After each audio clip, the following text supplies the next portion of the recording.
All right, here we go. After a few weeks of playing this game, finally ready to give out my opinion on it. This is one of those games that, when it came out, like it was very popular. I remember, and I did see videos at the time and watch people playing it and so on. Because at the time I didn't have a PS3 anymore. I had sold it years before. Otherwise, I would have played it 10 years ago.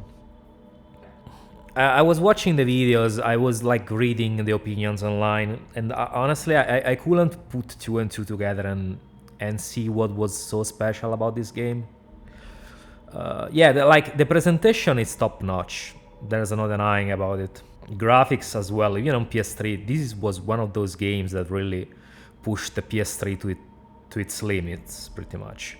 But other than that, honestly, as a guy who has been playing games for years, like I've said before, I think, or I will say in a video I'm making now, a slight presentation video for the channel.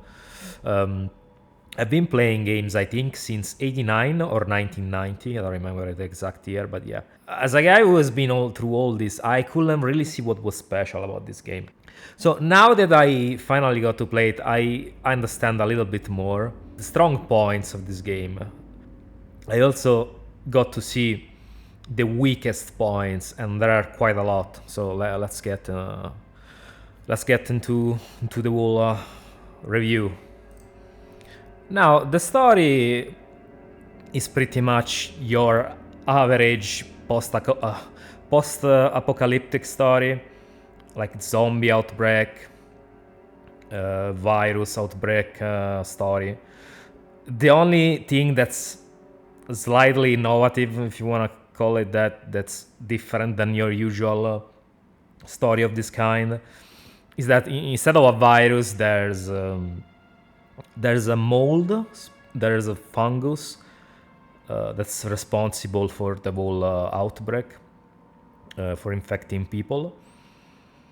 And yeah, I think in the game they said it came from food crops, from food supplies, something like that. But yeah, the game opens up pretty much with a very slow introduction in which you get accustomed to the characters, mostly to the protagonist, but a couple other characters as well that you'll get to see. One character that you'll get to see during the course of the story, because the other one, as you all know, dies in the intro. I'm not gonna spoil it, but you can imagine. And yeah, I was saying, the intro doesn't leave you much liberty to fuck around. To be honest, it's very scripted, and from what I understand, you cannot skip it on repeated playthroughs. Which is a very big problem in my opinion, because it just makes replaying this game very tedious. This is actually an issue that's one of the worst issues of this game in my opinion, because it's not just the intro. There are different segments that are very scripted, that were put in just to give the game a less cinematic feel, but on repeated playthroughs are a fucking sure to get through. Another example is when Joel gets hurt in the hospital, and then you get to stumble, walk around until the level ends. Yeah, that's something I fucking hate. But yeah, like the intro goes on for a little bit, and then there is a time skip of 20 years later, pretty much, where you get to finally get control of your main character, which is Joel. You don't really get control, but you start the actual story of the game, because this game at the start is very slow to pick up. The tutorial lasts probably around 2 hours, I think. So for around that time you'll be playing a little bit, but also get to learn the basics of the game, pretty much. The various mechanics, because the game introduces everything very gradually. I guess as not to overwhelm you, which can be okay, but I don't know. It feels very slow in this game because there's another thing that is the problem. Is that is a big problem? Is that there are a lot of walking sections in this game, slow walking sections, which are very tedious, and you can't really skip them because your character will go slow when you're doing that will walk and talk. And this game is also, I assume it's the game that introduced this whole thing of having two different speeds depending on whether you're in combat or not. Because if you're not in combat, your character will actually move slower, as opposed to when you're in combat, in which your character will actually move much faster. And this is something I absolutely hate because it makes exploring outside of combat a fucking chore. It's so slow. Like, yeah, you can run slightly faster outside of combat, but the overall speed will just be slower. Your character will just move way slower. And I think this is the game that introduced this concept, because I don't remember it being a thing before. Because I also found this characteristic in Quantum Break as well. So I assume this is the game that introduced this whole thing of going slower outside of combat. But yeah, then you get to play 20 years later. You get to see like how Joel pretty much got older and is doing. He pretty much became a smuggler after his daughter's death, and now he is partnered with a woman called Tess.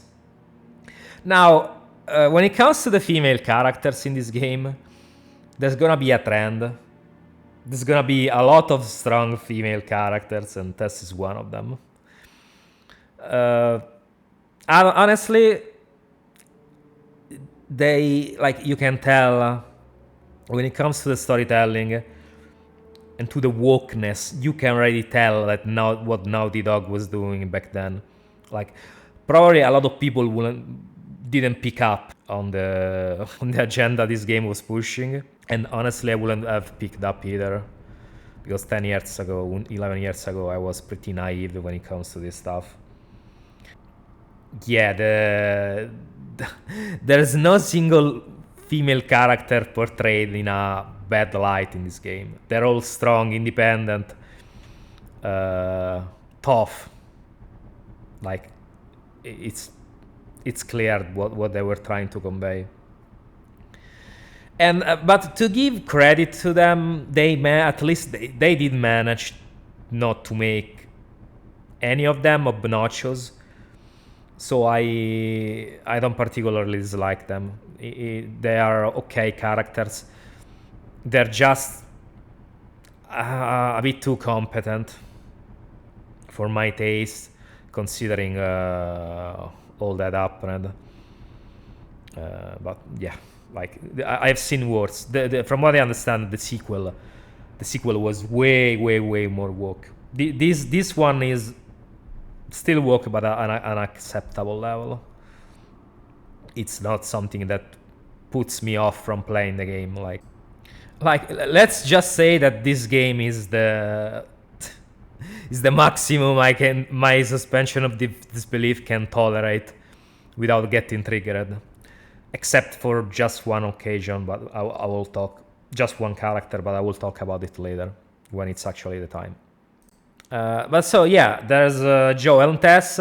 Tess seems to be the one that calls the shots in the relationship, because I don't know. I assume after what happened to his daughter, Joel doesn't want the responsibility of actually making the decisions. I don't know, but it seems weird that a guy like him will be okay with taking orders from a woman. But it's not that he takes orders, but it seems like she is the one with that, like I said, that calls the shots. And I'm not sure exactly what there is between them. If it's just a business partnership, or they also like there's a little bit more, which because that's the impression I got. Like there's also a little bit more between them, but doesn't really matter anyway because Tess gets to bite the dust pretty soon in the game. The story, that's how the story goes. You meet a character and then they bite the dust in most cases, and then you move on to the next chapter. Rinse and repeat until the end. Now I'll go on a slight tangent here, talking about the universe, because it's something I wanna get off my chest. Honestly, the infected in this universe don't really seem that threatening, because you can kill them very easily even just by shooting them I mean, at least if you go by what the game shows, you can kill them pretty easily even by just stabbing them in the gut. So how the fuck did the world get toppled? Because honestly, like I said, the infected really don't seem anything special. They're definitely not zombies in the sense that you have to shoot them in the head to actually kill them.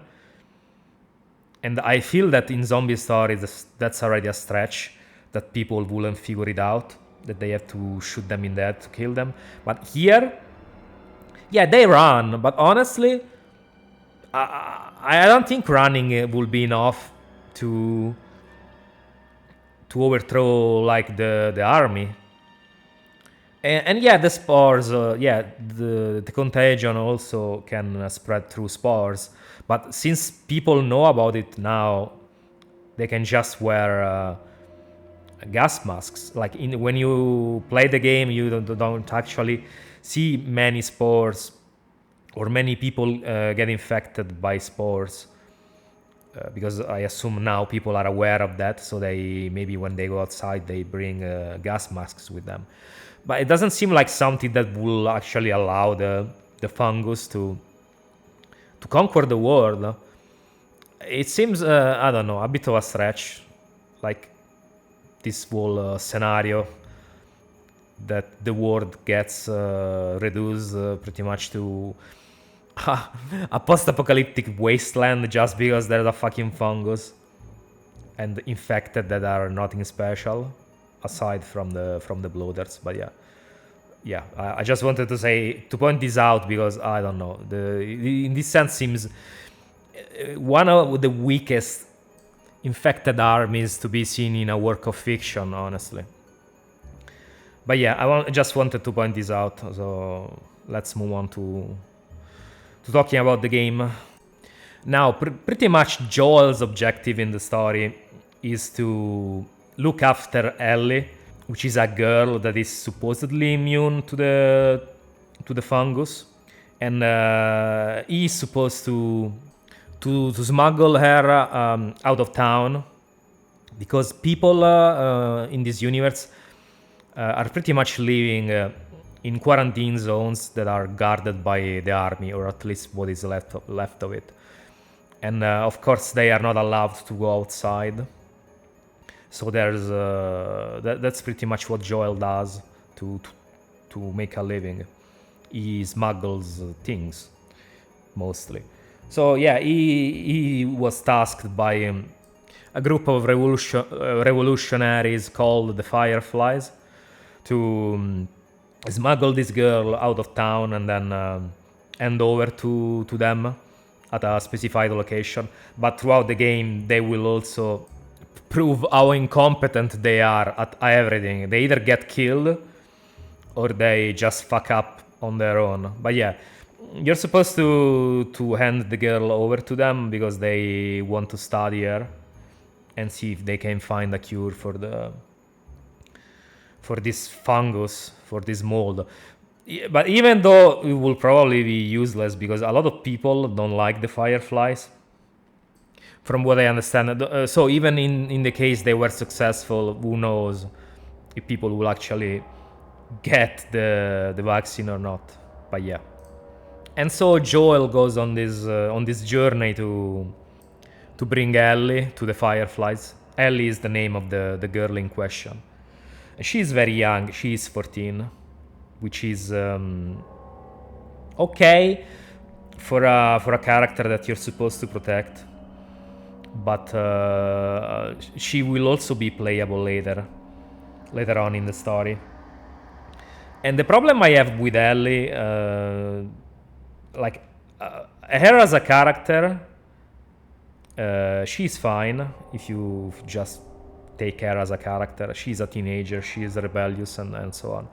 But the problem is that to me she's just too competent, because she goes toe to toe with military-aged men, multiple of them, and she can kill them without too much trouble. She was supposedly never able to go outside, at least according to her words. So how is she so strong, like, in combat? It doesn't make any fucking sense. Because she's pretty much plays very similar to Joel, except she's weaker, of course. So you have to rely a little bit more on stealth. But I feel like she's just too strong. She goes commando on a small army of men. It's just stuff like this takes me out of the experience, because she's a fucking kid. How can she be so strong, so badass? Like, almost seems like she's a Mary Sue, because she can do everything pretty much. In the game, she says that she was attending a boarding school of sort, but honestly, I don't know. Even taking into account that, let's say she started like training with weapons when she was 8, let's say, it will still not be enough for her to be so competent, especially because she didn't have any real combat experience. And also, from what she says, the only rifle she ever shot before was a BB rifle. So yeah, she's just too good when it comes to combat. But yeah. Now, talking about the characters a little more, I want to mention the fact that there are a lot of LGBTQ friendly characters in this game. Because Ellie herself is a lesbian, apparently. Then there's another guy, Bill, which you meet right after Tess dies, which he was like some sort of business partner of Joel and Tess. And yeah, he's also gay too, apparently. So Ellie, Bill, and also Bill's partner, who you get to see, but he is dead. And Ellie's friend, quote unquote, which you see her in the DLC. So 4 characters in this story are gay.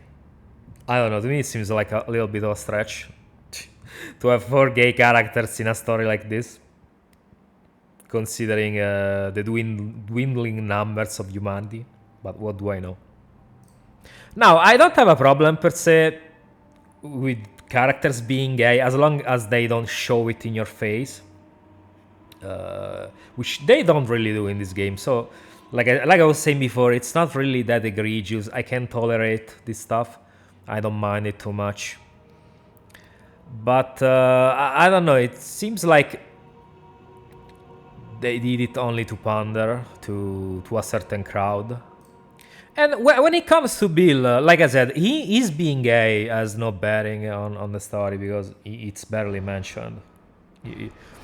He doesn't show it in your face. I actually like Bill as a character. If all gay characters were like him, I wouldn't have no problems. I wouldn't have any problems with this kind of stuff. The fact is that a lot of gay characters are just caricatures. Especially from what I've seen in modern games nowadays. So Bill is definitely a better way to make these kinds of characters, even though I still think they are pandering, because like 4 gay characters in a story, it seems like I said before, it's a little bit of a stretch.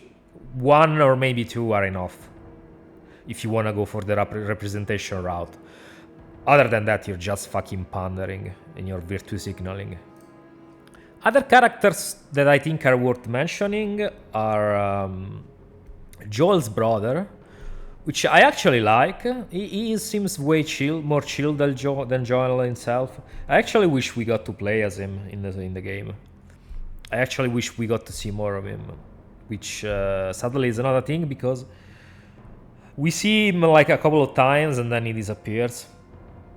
I think it would have been like a good chance to not only to have him playable, but also like to make him maybe a co-op character in an eventual co-op campaign.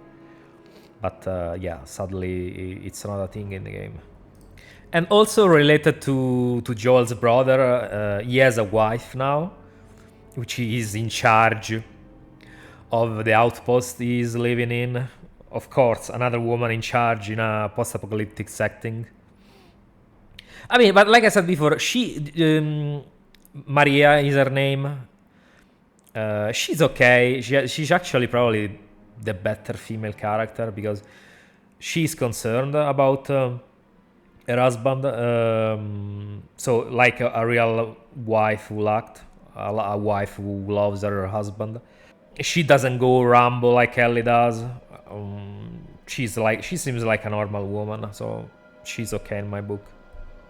She probably can fight too, but she doesn't take on a small army of men like Ellie does. That's the thing I don't like when it comes to Ellie.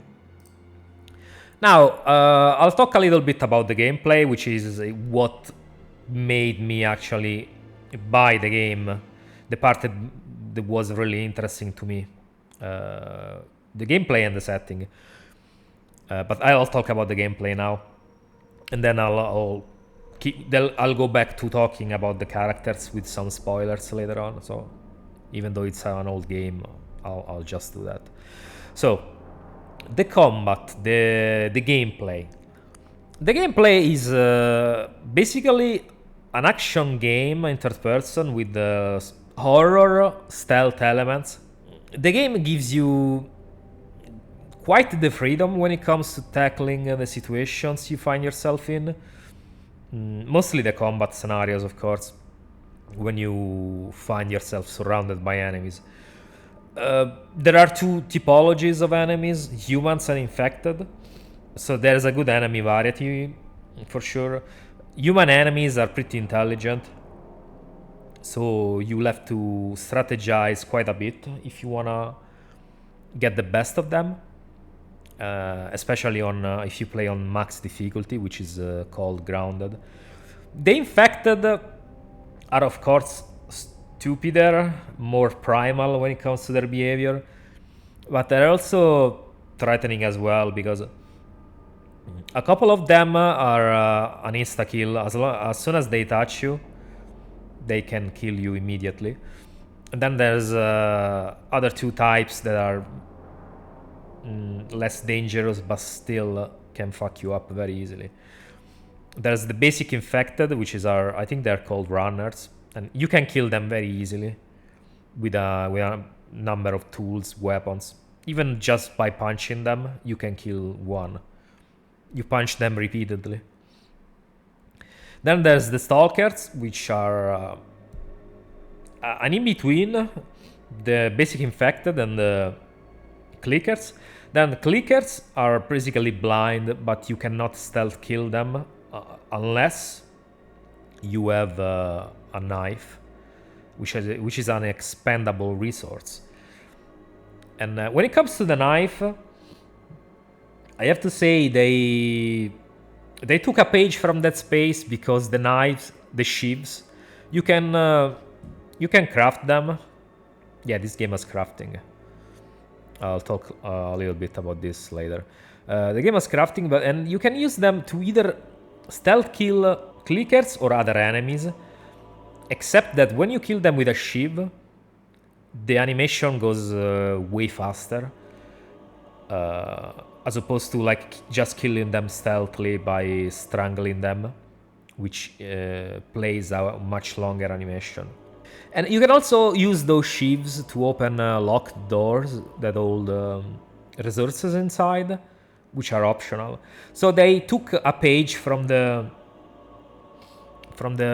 nodes in that space in this sense, conceptually, which the nodes you could use to either upgrade your weapons and equipment or to open certain rooms in that space as well. So it's nice to see that they are taking hints from better, great games made by other people. So what I really like about this game is the core combat, which is very solid, I have to say. I was actually surprised. Everything flows pretty well. The way you decide to tackle each situation is completely up to you, as long as you have the resources, of course.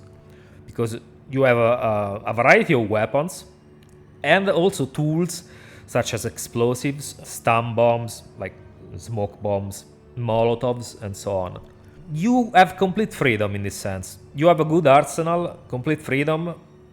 So when you find yourself surrounded by enemies, it's actually a joy to play in this sense, because the stealth is satisfying. You can do a lot of stuff. In this sense, it reminds me a little bit of a Splinter Cell Blacklist, in which you could go complete action, like complete guns out, like go full stealth or an in between in that game. And this feels very similar. You can go like full stealth if you have the patience for it. Also because the human enemies, like I was saying before, have quite a big level of intellect. Like, of course, they are exploitable, but they aren't so easy to trick on higher difficulties. You can still exploit the eye, of course, but because otherwise you wouldn't be able to kill them to finish this game. But they are not too stupid. They are pretty much on par with the best stealth games I've played. So, like I said, I was actually impressed in this sense. For example, when they are like exploring to see if there are hostiles, they'll turn around during their patrol at random times just to see if there's someone behind them, which is pretty cool. So I was saying, like, a lot of freedom, thanks also to the tools you have at your disposal. The melee is also pretty interesting of an aspect in this game, because yeah, you have a melee, you have it's only like you have one button dedicated to melee, and I both like and dislike something about it. What I dislike about the melee is that it looks jarring a lot of the time, because as soon as you push it, it's sometimes it will look like your character is sliding into position, like sliding on the ground or teleporting to go near the enemy, because it completely locks on the enemy when you push the melee, and you can't do anything else in the immediate. Or you can, the good thing I like, that I mentioned, is that you can combo melee with fire weapons. So maybe like you give out 2 punches and then you stop and then you pull out your weapon and you shoot them. So you can use them like distractions. You can use melee as a distraction and then you blast the enemy, or maybe you retreat. You can do that. There's also a good variety of melee weapons. There's actually a lot of melee weapons, each of them with their characteristics and durability. So it is actually quite complex in this sense, because you have an ample choice of weapons. You can also modify them through crafting, like I was saying before, and of course they will break after some time. But it is pretty interesting in this sense. You can also like use there are tools, objects you can use to either distract enemies, like the bricks or the bottles. You can either distract enemies with those, or you can actually bash them on the head with them. And the brick is definitely better at that job. You can kill an enemy with that very easily, while with the bottle it's definitely not as easy because it's more fragile. So overall, I have to say I'm pretty impressed with the combat. The shooting also feels pretty beefy. When you shoot a weapon, it's very impactful. There's gore, there's the dismemberment when it comes to the enemy. So they really did a good job in this sense. Quite the gore, I have to say.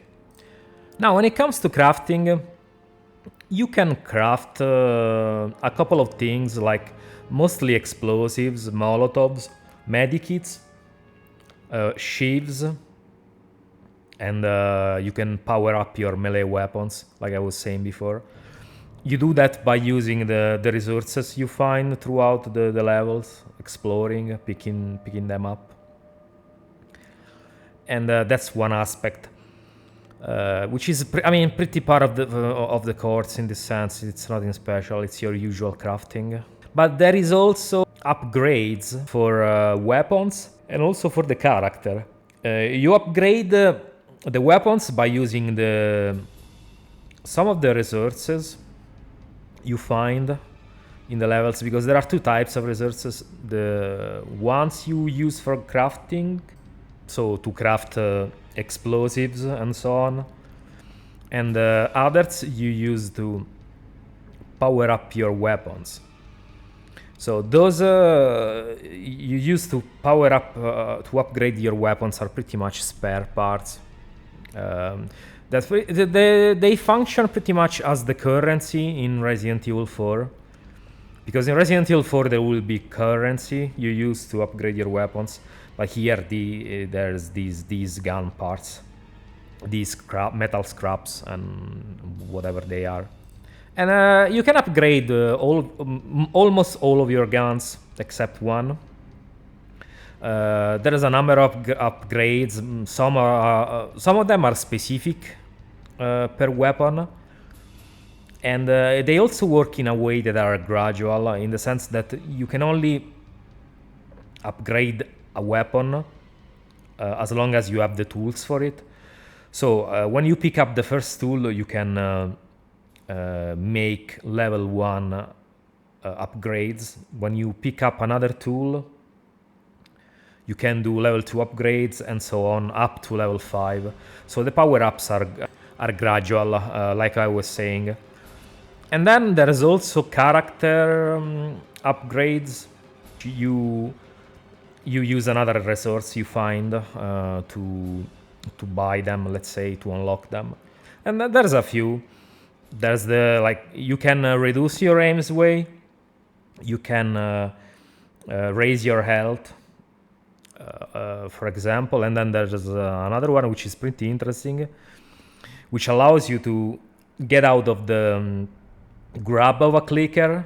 So you can save yourself from the grab of a clicker, which is an insta-kill. But even I don't think that's very worth it, though, because sheaves are better used to just unlock locked rooms, in my opinion, for extra resources. But that's just me, especially on higher difficulties. And then there's another ability that is only available up until the second to last level of difficulty, which is pretty much your survival instinct from Tomb Raider 2013. The power-up that allows you to see the silhouettes of enemies through walls. That's pretty much what it does. And you can increase the range by leveling that up. And I think there are a couple other more power-ups, but these are the most important ones. But this last power-up I mentioned is locked. You can't use it on the highest difficulty, on grounded, which actually, in my opinion, makes the game better, makes the game more tense. Because when you use that ability, it almost feels like cheating sometimes. The game is more intense, more cathartic when played without it, in my opinion. So if you can handle it, definitely play on I mean, on ground, or at least don't overuse that ability because it cheapens the experience, in my opinion. Now, another thing I don't like is the character movement, which is very similar to the one in Resident Evil 4 Remake. And you can tell the devs in the Resident Evil 4 Remake have taken a page from this game, for sure, for a number of reasons. And yeah, I don't like the movement because it feels very floaty, sluggish, slow. But I mean, they were going for a more realistic feel, but I just think that this kind of movement makes games less fun. And it's not really realistic because you don't move with delay. When you want in real life, when you want to perform an action, you just don't perform it like half a second later. Just do it immediately. This wall inertia bullshit is a trend I really dislike because it doesn't make sense, and two, makes games less fun, in my opinion. So, brief mention about the graphics, but I think I did say in the beginning that they were pretty good. And yeah, they are.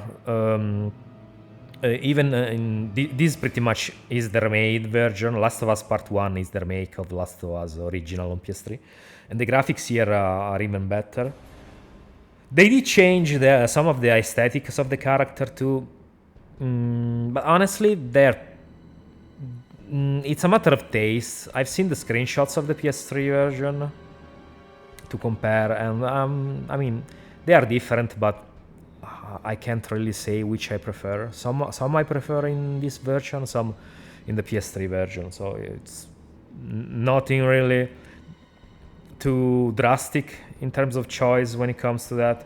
I like them both. Like I said, I like some things in the look of the characters in one version, and I like other things in the other version, but also dislike some things. So nothing really extreme to report in this sense. And another thing in terms of graphics that I found very impressive were the skybox.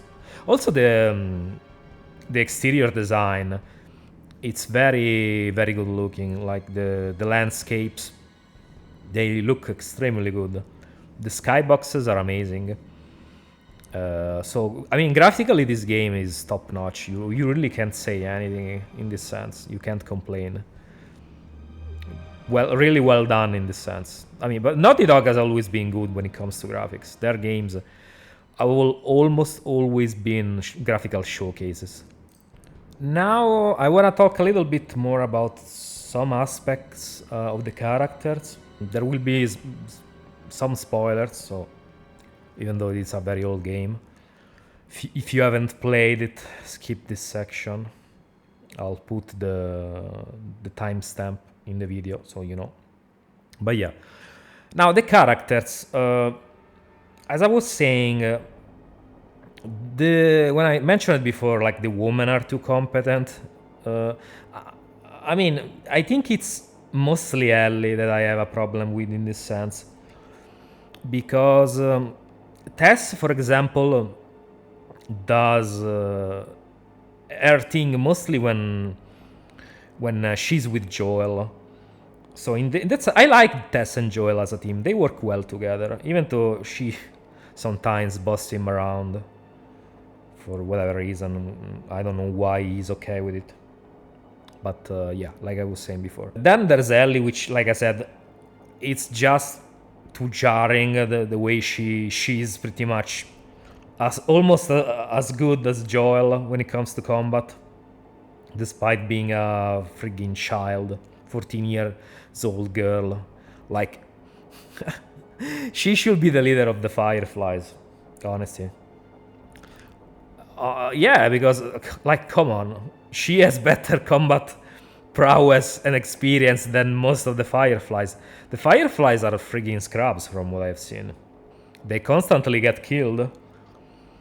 But it's also, I think, the Fireflies leader's fault, which is another strong woman type of character. She's a idealistic woman that fights for the right cause, of course. This type of character is very pretty much a dime a dozen. You've seen a lot of these types of characters. Le strong pock woman, which I think is a bad leader though. Like she tries to carry herself as a strong woman.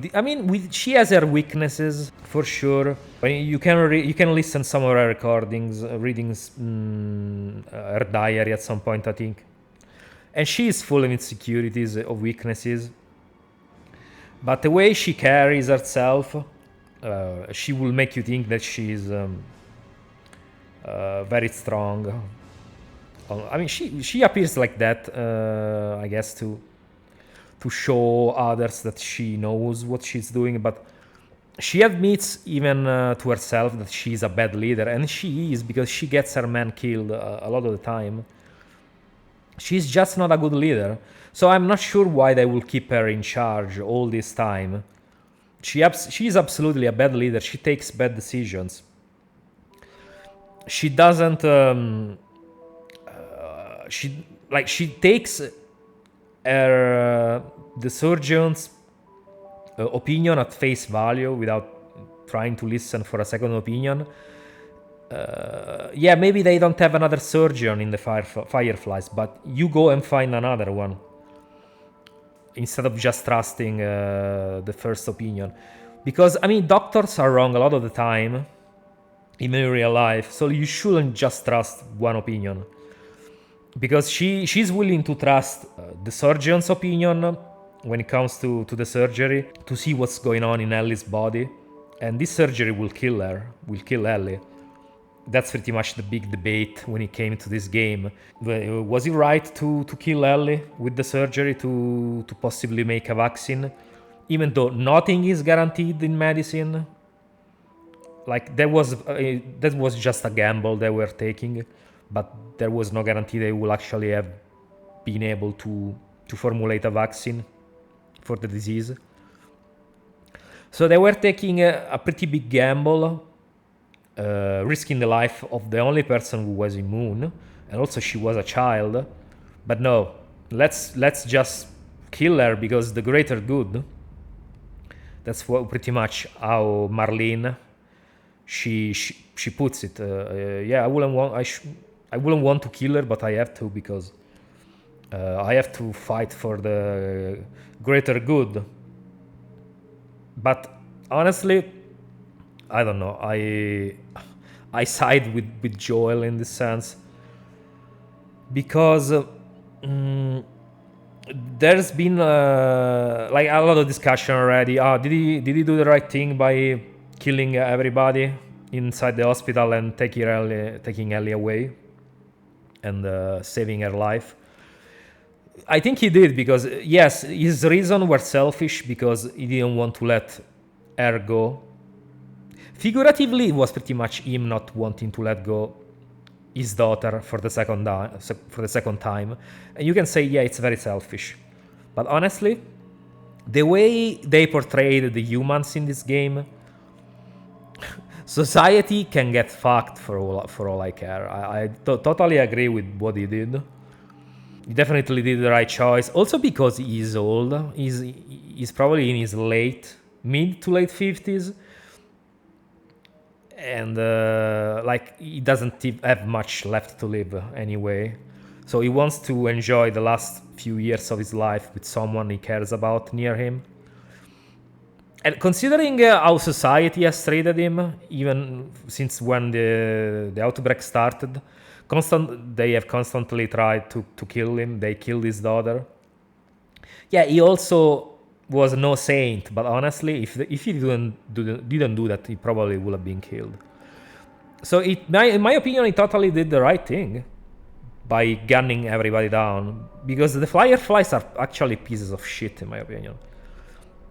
They're just a bunch of hypocrites, and also they are incompetent, like shown by the guy, by the researcher who got beat by the fucking monkeys who were infected. He was told to destroy the monkeys, but he said, "Oh no, I'm not gonna destroy them." And then he tries to free them and he gets bit. He gets bitten, the fucking retard. So absolutely it would have been like the worst thing to leave Ellie in the hands of these fucking retards. Joel absolutely did the right thing. Also, I think in terms of the writing, it's pretty refreshing to have a character that is actually like selfish and wants to do what's best for him in a story like this, as opposed to the usual, I have to do the right thing for the greater good for humanity. I think it's very refreshing. In this sense, they really did a good job in portraying the actions of a man who at this point doesn't want to lose the last thing he cares about, and he clings onto it with its last strengths. So I have to praise them for this choice in regards to Joel, because it wasn't easy, and it definitely was original in terms of writing. Also because he was promised weapons for smuggling Ellie, and as a reward, and I don't think they were going to honor their part of the deal. They actually were, I think they were discussing whether to kill him or not. So he didn't get any reward for it, and they were actually like wanting to kill him for for upholding his part of the deal. So the Fireflies can get fucked. I honestly enjoyed gunning them down. Like, that was probably the best part of the game for me, killing them. And also when Joel killed Marlene, that was so satisfying. That fucking a bitch with a stick up her ass. Oh, I have to do this for the greater good. I have to save people. No, you're a fucking scrub. You're a horrible leader. You don't know what the fuck you're doing. Like, sit down, fucking bitch. She should have looked for another opinion and not trusted the first doctor because it was her doctor. No, that's not how it works. You don't take this kind of gamble in a situation like this just because it might pay off, but it's not even sure. When it comes to Joel, I mostly like his character. I mean, he's overall pretty relatable. If you're the kind of guy who has ever faced some kind of tragedy, in his life, yeah, I guess he can be pretty relatable. I just didn't like how he was acting bitchy and entitled sometimes, like the way he treated his brother when he wanted him to take Ellie off his hands and take her to the Fireflies. He was being pretty bitchy. I didn't like how he was acting there. Even when he gets buttered at Ellie for mentioning his daughter, I didn't like that either. But I guess you can excuse him. I guess his daughter's death is still haunting him in that sense. So overall, Joel is a good character, I have to say. They have written a decent character with him. When it comes to Ellie, I've already mentioned my grievances before, so I'm not gonna talk about it again. I just will mention that the DLC of this game stars Ellie, and you get to see what happens in the period of time where Joel was out of commission. And Ellie was pretty much doing everything. She was hunting, she was scavenging for supplies, she was killing enemies. There is also flashbacks to when Ellie was with his friend before she got infected, because the whole thing is that Ellie is infected and she's immune. Like I don't remember if I mentioned it before, but yeah, that's what makes her special. And yeah, pretty much in this DLC you get to see her little LGBTQ gay adventures in the past when she got infected, which I think is pretty cringe, honestly. You also get to see how she and her friend kiss on the lips. Like, why did they think this was a good idea? I don't know. Showing like minors kissing on the lips, even though it's like It's not a French kiss, but it's still a kiss on the lips. That stars 2 teenagers, 2 minors, but whatever. I don't really care that much.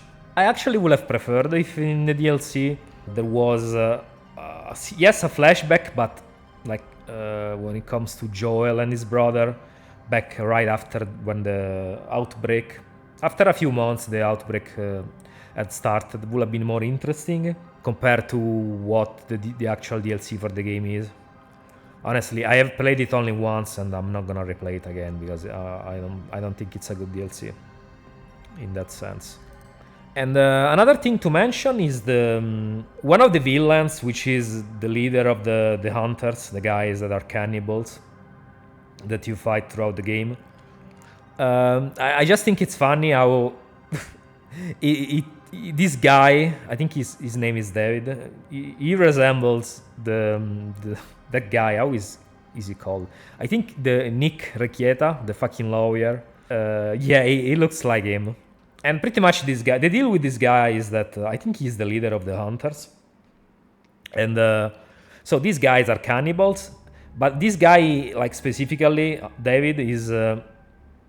I think he's Christian because he mentions the Lord quite often. And he also he's a pedophile. Pretty much, from what I understand. So, like, the only guy in charge of something is a work of art. So well done, Naughty Dogs. Pretty well done with your agenda in this sense. Guy bad, white man bad.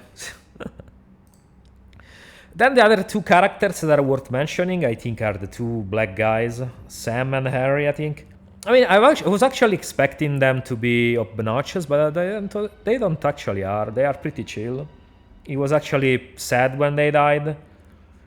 I honestly would have kept them around a little bit more, because they die not too long after they are introduced, which is a shame. So I felt kind of sorry when that happened. And I think this is it when it comes to the things I wanted to mention when it comes to the characters. So I will conclude because the video is already long. I think I said everything I wanted to say in relation to this game. Overall, it was a good experience. Overall, I just don't like how there's too much cinematic bullshit surrounding this game. Sometimes it feels like it's a game that was made for people who hate playing games, like watching movies, because there's just not enough gameplay, honestly. I don't mind cutscenes, but there's low walking sections, the fact that they nerf your speed when there are no enemies around, you just walk so fucking slow. And I guess you can say they did that to let you know that there are no enemies near you, but they could have just have done in a number of ways. They didn't need to nerf your speed, honestly. They could have just have Joel say something in regards to the enemies being taken out, or maybe they could have made him perform some kind of gesture to let the player know that there were no more enemies around. Either say something or have him do something in terms of actions. That would have been a better alternative than just forcing the player to walk slowly, like half the speed of your combat speed, which is bullshit in my opinion.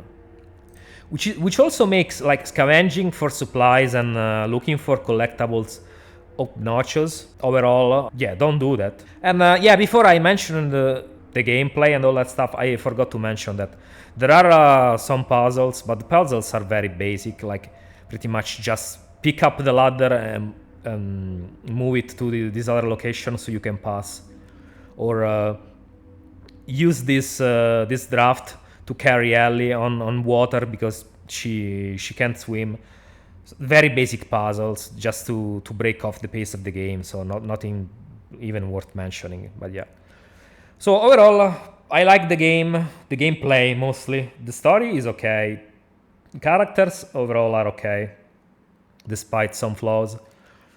I just don't like how it's too fucking slow. It feels like a slog to play. The second time was less enjoyable because of that. It's when you play when you're actually like in combat, it's fun, but anything other than combat or stealth is a chore. So overall, I can give this game a good rating, like a 7 at most. But it's absolutely not the masterpiece people were making out to be. I guess this is the case.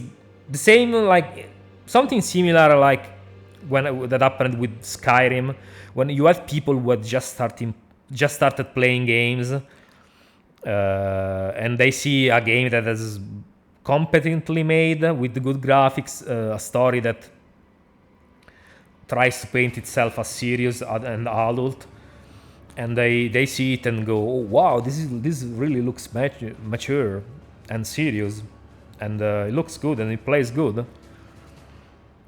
So like what happened with Skyrim, but in the end they were just okay games, nothing special. But the normies, the casuals, will herald them as the greatest thing ever because they don't really know what came before.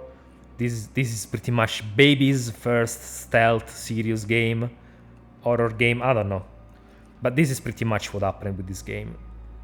Pretty much the first game that looked like this, that had some competent elements that people played because they didn't know what came before. That's my opinion. Why people were filleting this so much. And also I want to mention another thing. In terms of the characters, this game likes to sell itself as a very serious and introspective story about real people living in the apocalypse, kind of like Walking Dead does. But the thing is that the characters in these games are act like killing machines. Also Joel as well, because Joel just looks too strong, honestly. Like they try to sell this universe as grounded, but even Joel, which is the protagonist, and yeah, he has seen some combat for sure, but he can take out like armies of men, small armies, small platoons, through the power of stealth, which I mean is okay as a gameplay mechanic, but when you try to sell your universe as realistic, it's kind of jarring. Because you can argue that Uncharted did this too, but Uncharted didn't take itself seriously. It was like an Indiana Jones spoof. So it's not really that jarring when you see Nathan Drake do this. But when you see the characters doing this stuff in this game with gritty, realistic aesthetics that wants it to take itself super seriously, it just doesn't work, in my opinion. Also, as opposed to a game like Resident Evil, for example, in which the characters have always been overachievers. The protagonists, I mean, have always been overachievers in that series. So it's just like that. And also the setting is the setting of your average B movie, horror movie in Resident Evil. So it was never supposed to be super serious, you know. So yeah, one last critique to the universe that I felt like I wanted to make. But yeah, I said everything. This video is super long. I hope you enjoy it. Let me know what you think. And thank you for watching. And I'll see you in the next video. But don't forget to subscribe, please. Because, you know, it's always nice. And to like and comment. But yeah, thank you for watching and see you in the next one. Bye bye.